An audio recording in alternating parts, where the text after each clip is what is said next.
Sa nakapasok na muli ng bahay si Joaquin.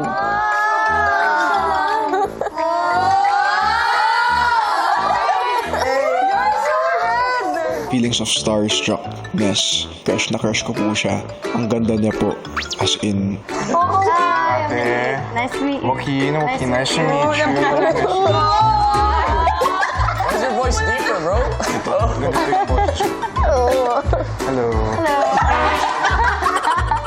nailang po. Kasi katabi ko po si The Nadine Lustre. Ilang sandali pa, ikinuha na ni Joaquin ng tubig ang bisita. Kukuha talaga siya ng water. Hindi po lahat po kasi ng house guest namin may water.